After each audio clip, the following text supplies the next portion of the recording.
Hi guys, welcome to our channel. நீங்கள் நம்ம channel என்ன பார்க்க போகிறோம் அப்படின்னு பார்த்தீங்கன்னா, கப்பி ஃபிஷ் பிஸ்னஸில் பார்த்தீங்கன்னா பார்ட் 3 வீடியோ தான். நீங்கள் வந்து பார்ட் 1 பார்ட் 2 பார்க்கல அப்படின்னா நம்ம சேனல்லே இருக்குது, அந்த வீடியோ மறக்காமல் பாருங்கள். அந்த வீடியோ பார்த்துட்டு அடுத்து இந்த வீடியோ பாருங்கள். அந்த வீடியோலலாம் பார்த்தீங்கன்னா டப் வந்து எப்படி செட் பண்ணணும், அதில் என்னென்னலாம் பண்ணணும் அப்படிங்கிறத பற்றி ஃபுல்லாக சொல்லியிருப்போம். அந்த வீடியோ பார்த்துட்டு அடுத்து இந்த வீடியோ பாருங்கள், அப்போ தான் புரியும். இந்த வீடியோவில் பார்த்தீங்கன்னா ஃபிஷ்ஷுக்கு வந்து என்னென்ன ட்ராபேக் இருக்குது, என்னென்ன பெனிஃபிட் இருக்குது, எப்படியெல்லாம் வளர்க்கணும், அதெல்லாம் பற்றி தான் இந்த வீடியோவில் வந்து பார்க்க போகிறோம். நம்ம சேனலுக்கு நீங்கள் புதுசாக யாராச்சும் வந்திருக்கீங்க அப்படின்னா மறக்காம நம்ம சேனல் சப்ஸ்கிரைப் பண்ணி அந்த பெல் ஐக்கனே ஆலில் போட்டுக்கோங்க. அப்போ தான் வந்து நான் எந்த வீடியோ போட்டாலும் உங்களுக்கு வந்து உடனுக்குடனே நோட்டிஃபிகேஷனாக வரும். வாங்க நம்ம டேரெக்டாக வீடியோக்குள்ளே போயிடலாம்.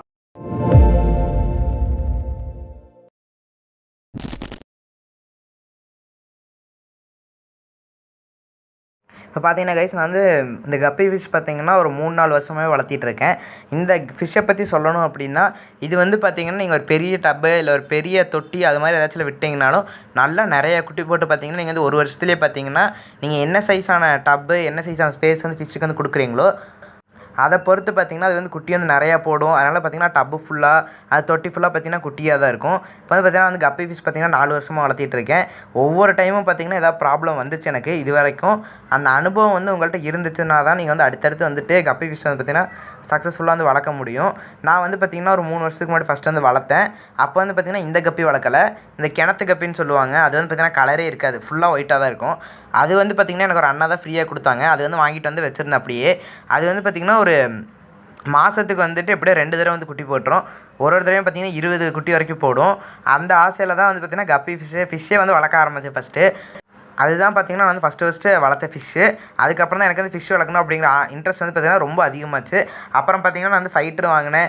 அப்புறம் பார்த்திங்கன்னா கோல்டு அது எல்லாமே ஷார்க்கெல்லாம் வாங்கினேன். அப்போல்லாம் பார்த்திங்கன்னா நம்மள்ட்ட சேனல் இல்லை. இப்போ தான் சேனல் வந்து ஸ்டார்ட் பண்ணியிருந்தேன். இப்போ 2 வருஷம் ஆக போகுதுன்னு நினைக்கிறேன் சேனல் ஸ்டார்ட் பண்ணி. அப்போ வந்து பார்த்திங்கன்னா நம்மள்ட்ட சேனல் இல்லை, இருந்துருந்துச்சுன்னா அதையும் வந்து அப்டேட் பண்ணியிருப்போம். அதுக்கப்புறமா நம்ம வந்து ஃபிஷ் வளர்க்க ஆரம்பிச்சது தான் பார்த்திங்கன்னா அப்படியே ஒவ்வொன்றா அப்டேட் பண்ணோம். அந்த ஃபிஷ் எல்லாமே பார்த்திங்கன்னா சேல் பண்ணிட்டோம். மொத்தமாக வந்து ஃப்ரெண்ட்ஸ் கிட்ட வந்து சேல் பண்ணிட்டோம். அதுக்கடுத்து இன்னொரு தடவை வளர்த்தேன் கைஸ். போன வருஷம் ஒரு தடவை வளர்த்தேன். அப்போ வந்து பார்த்திங்கன்னா இதே மாதிரியே ஆயில் கேன் வச்சு இந்த டப்பு வந்து அப்போ வாங்கினது தான். நீங்கள் வந்து பழைய வீடியோ நம்மளோட பார்த்துருந்தீங்க அப்படின்னா அதிலே வந்து சொல்லியிருப்போம். நம்ம இது கப்பி ஃபிஷ் ப்ரீடிங் பற்றியெல்லாம் வீடியோ வந்துட்டு க்ரியேட் பண்ணி வச்சுருக்கோம். அதெல்லாமே பார்த்திங்கன்னா இதுக்கு முன்னாடி எடுத்த வீடியோஸ் தான். அந்த வீடியோஸில் எல்லாமே பார்த்திங்கன்னா இருக்கும். அப்போ தான் நம்ம வந்து இந்த டப்பு வந்து வாங்கியிருந்தோம். இப்போ இந்த டப்பில் தான் பார்த்திங்கன்னா கப்பி ஃபிஷ் எல்லாமே வளர்த்திட்ருக்கோம். இப்போ இந்த டப்பில் பார்த்திங்கன்னா உள்ளே வந்து கீழே ஸ்டோன்ஸ் எல்லாம் போட்டிருக்கோம். அந்த ஸ்டோன்ஸு, ஹைடிங் ப்ளஸ் பைப்ஸு இதெல்லாம் பார்த்திங்கன்னா பார்ட் 1 பார்ட் 2லேயே இருக்கும். பார்ட் 1ல் இருக்கும் இந்த இதெல்லாமே எதுக்காக நம்ம வந்து செஞ்சுருக்கோம் அப்படிங்கிறத. நீங்கள் வந்து மறக்காமல் அந்த வீடியோ பார்த்து அடுத்து இந்த வீடியோ பாருங்கள். இப்போ வந்து பார்த்திங்கன்னா கப்பி ஃபிஷ்ஷில் பார்த்திங்கன்னா நிறைய வெரைட்டி இருக்குது. இப்போ பார்த்திங்கன்னா நார்மல் கப்பி வந்துட்டு வெரைட்டி இருக்குது. இன்னொன்று வந்து பார்த்திங்கன்னா இம்போர்ட்டட் கப்பி. இப்போ அதுதான் பார்த்திங்கன்னா நல்ல டிமாண்ட் இம்போர்ட்டட் கப்பிக்கு. அந்த கப்பி தான் பார்த்திங்கன்னா எங்கே கேட்டாலும் ரேட் வந்து அதிகமாக சொல்கிறாங்க. எல்லாருக்கிட்டேயுமே இருக்கிறதில்ல அந்த கப்பி. ஏன்னு பார்த்திங்கன்னா அது வந்து சீக்கிரம் நம்ம கரெக்டாக பார்த்துக்கணும், இல்லைன்னா சீக்கிரம் பார்த்திங்கன்னா செத்துரும். அதை வந்து நம்ம கரெக்டாக பார்த்து வளர்த்தோம் அப்படின்னா பார்த்திங்கன்னா ஃபிஷ் வந்து எதுவும் ஆகாது. நம்மளுமே பார்த்திங்கன்னா ஃபஸ்ட்டு ஒரு இம்போர்ட்டட் கப்பி வெரைட்டி வந்து வச்சுருந்தோம்.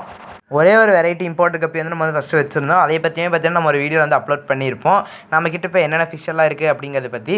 அந்த இம்போர்ட்டட் கப்பியுமே பார்த்திங்கன்னா ப்ரீட் பண்ணி நம்ம ப்ரீடிங் கேட்ஜெல்லாம் வச்சு அதையும் பார்த்திங்கன்னா ஒரு வீடியோ வந்து எடுத்திருக்கோம். அது வந்து பார்த்திங்கன்னா இம்போர்ட்டட் கப்பி ப்ரீடிங்னு பார்த்திங்கன்னா நம்ம சேனலில் வந்து அப்லோட் பண்ணியிருக்கோம்.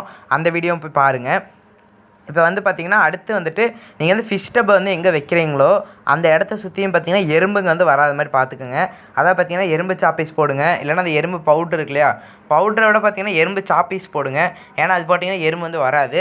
ஏன்னு பார்த்திங்கன்னா எறும்பு வந்து டக்குன்னு எங்கேயாவது தெரியாமல் டப்புக்குள்ளே இது விழுந்துருச்சு அப்படின்னா பார்த்திங்கன்னா ஃபிஷ் வந்து அந்த எறும்பு வந்து சாப்பிடும். அப்போ அதனால் கூட ஃபிஷ்ஷுக்கு வந்து ஏதாவது டிசீஸ் வரலாம், அது மாதிரி ஏதாவது வாய்ப்பு இருக்குது. ஸோ அதனால் பார்த்திங்கன்னா அந்த இடத்துல எறும்பு வந்து வராமல் பார்த்துக்குங்க. அடுத்தது பார்த்திங்கன்னா நீங்கள் வந்து கப்பி ஃபிஷ் எந்த ஃபிஷ்ஷாக இருந்தாலும் சரி நீங்கள் வந்து டேங்க்கில் கிளாஸ் டேங்க்கில் தான் போடணும் அப்படிங்கிறது இல்லை. இப்போ நான் வந்து பார்த்திங்கன்னா இந்த 4 வருஷமாக மீன் வளர்க்குறேன்னு சொல்கிறேன் இல்லையா, இது எல்லாமே பார்த்திங்கன்னா வந்து அவுட்டோரில் தான் வச்சுருக்கேன். இது காம்பவுண்டில் தான் பார்த்திங்கன்னா வெளியே வந்து ஓரமாக சுவர்கிட்ட வச்சு டப் எல்லாமே வச்சு சேஃப்டியாக வச்சுருக்கேன். நீங்கள் வந்து இது மாதிரி வளர்த்திங்கனாலே நல்ல ரிசல்ட் இருக்கும். நீங்கள் வந்து வீட்டுக்குள்ளே தான் வச்சு வளர்க்கணும், இது கிளாஸ் டேங்க்கில் தான் வச்சு வளர்க்கணும் அப்படின்லாம் இல்லை. எந்தெந்த ஃபிஷ் எது இதில் போட்டால் அழகாக இருக்குங்கிறத ஃபஸ்ட்டு தெரிஞ்சுக்கோங்க. இப்போ வந்து பார்த்திங்கன்னா ஒரு சில ஃபிஷ் எல்லாமே பார்த்திங்கன்னா கிளாஸ் டேங்கில் போட்டால் தான் அழகாக இருக்கும். ஒரு சில ஃபிஷ் எல்லாம் பார்த்திங்கன்னா டப்பில் போட்டால் தான் அழகாக இருக்கும். டப்பில் போட்டால் அழகாக இருக்கிற ஃபிஷ் எல்லாம் பார்த்திங்கன்னா முக்கியமான 2 சொல்கிறேன். கப்பி மாலி தான் பார்த்திங்கன்னா டப்பில் போட்டால் தான் அழகாக இருக்கும். இதோட டாப் வியூ தான் பார்த்திங்கன்னா கப்பிக்கே அந்த அழகு. பாருங்கள், தனியாக ஒரு 20 ஃபிஷஸ் மட்டும் தனியாக பிடிச்சி காட்டுறேன் பாருங்கள் ப்ரீடிங் கேஜில் வச்சு. அதோட குவாலிட்டியெல்லாம் எப்படி இருக்குது அப்படிங்கிறத பாருங்கள். இந்த மாதிரி வெரைட்டி வாங்கி அப்படியே வச்சுருந்தீங்கனாலே அது உங்களுக்கு வந்து நிறையா குட்டி போட்டு அதே வெரைட்டிலே நிறையா உங்களுக்கு வந்து கிடைக்கும். இப்போ பார்த்தீங்கன்னா கிளாஸ் டேங்க்கில் போடக்கூடிய ஃபிஷ்ஷெல்லாம் எதுன்னு பார்க்கலாம். அதில் வந்து பார்த்தீங்கன்னா கோல்டு, இந்த ஷார்க்கு அது மாதிரி நீங்கள் வந்துட்டு உங்களுக்கு பிடிச்ச ஃபிஷ் கலர் வந்து சைடு வியூ எது நல்லாயிருக்கோ அது மட்டும் போடுங்க. கப்பி வந்து பார்த்திங்கன்னா டாப் வியூ தான் வந்து அழகு. அதாவது பார்த்திங்கன்னா மேலேருந்து பார்த்தா தான் அழகு. அதனால் பார்த்திங்கன்னா அதுவும் இல்லாமல் பார்த்திங்கன்னா கப்பி வந்துட்டு கிளாஸ் டேங்கில் விட்டிங்கன்னா அவ்வளோக்கோ குட்டி வந்து போடாது. ஏன்னா பார்த்திங்கன்னா கிளாஸ் டேங்க் வந்து சின்ன சைஸில் தான் வச்சுருப்பீங்க. அதில் வந்து பார்த்திங்கன்னா குட்டி போட்டுச்சுனாலும் அதுவே சாப்பிட்ரு. இதே டப்பில் பார்த்திங்கன்னா இவ்வளோ ஹைடிங்ஸ் பிளேஸ் வச்சு இது மாதிரி ப்ரீடிங் கேஜ் வந்து எக்ஸ்ட்ராவாக அந்த பிளாக் கலர் இப்போ வச்சு காமிச்சேன், அந்த பிளாக் கலர் கண்டெய்னர் மேலே வச்சுருவேன். அப்படி வைக்கிறதுனால பார்த்திங்கன்னா குட்டி ஏதாவது ஃபிஷ் வந்து போட்டுச்சு அப்படின்னா அந்த ப்ரீடிங் கேஜுக்குள்ளே பார்த்திங்கன்னா குட்டிங்க எல்லாமே வந்துடும். நீங்கள் வந்து நிறையா ஃபிஷ் வச்சுருந்தால் இப்படி வந்து வைக்கணும். இந்த ப்ரீடிங் கேஜ் வந்துட்டு எக்ஸ்ட்ராவாக வைக்கணும். இதே ஒரே ஒரு வெரைட்டி ஃபிஷ் மட்டும்தான் ப்ரீட் பண்ண போகிறீங்க அப்படின்னா டப்பில் வந்து அது எந்த ஃபிஷ்ஷுமே இருக்கக்கூடாது. நீங்கள் வந்து ப்ரீடிங் கேஜ் மட்டும் வச்சு ப்ரீடிங் கேஜுக்கு உள்ளே இருக்கணும். இப்போ ஒரு 4 பேர் 5 பேர் இருக்குது அப்படின்னா, இல்லை ஒரு 10 பேர் இருக்குது அப்படின்னா ப்ரீடிங் கேஜுக்குள்ளே விடலாம். அப்படி இல்லாமல் இருந்துச்சுன்னா நீங்கள் வெளியவே விடலாம். இப்போ வந்து பார்த்திங்கன்னா நிறைய ஃபிஷ் இருக்குது நம்மள்ட்ட. ஸோ அதனால் பார்த்திங்கன்னா நம்ம வந்து வெளியே தான் வச்சுருக்கோம். வெளியேனா பார்த்திங்கன்னா டப்புக்குள்ளே இருக்குது. நம்ம வந்து ப்ரீடிங் கேஜுக்குள்ளே விடாமல் டப்புக்குள்ளே வச்சுருக்கோம். இப்போ இதே மாதிரியே பார்த்திங்கன்னா அடுத்து வந்து கப்பி ஃபிஷ்ஷை பற்றியான இன்ட்ரெஸ்டிங்கான விஷயங்கள் எல்லாமே பார்த்திங்கன்னா எப்படியெல்லாம் வளர்க்கலாம் அப்படிங்கிறத பார்த்திங்கன்னா பார்ட் 4 வீடியோவில் பார்க்கலாம். இந்த வீடியோ உங்களுக்கு பிடிச்சிருந்தா லைக் பண்ணுங்கள், பிடிக்கலாம் டிஸ்லைக் பண்ணுங்கள். உங்கள் ஃப்ரெண்ட்ஸுக்கு இந்த வீடியோ ஷேர் பண்ணுங்கள். தேங்க்ஸ் ஃபார் வாட்சிங்.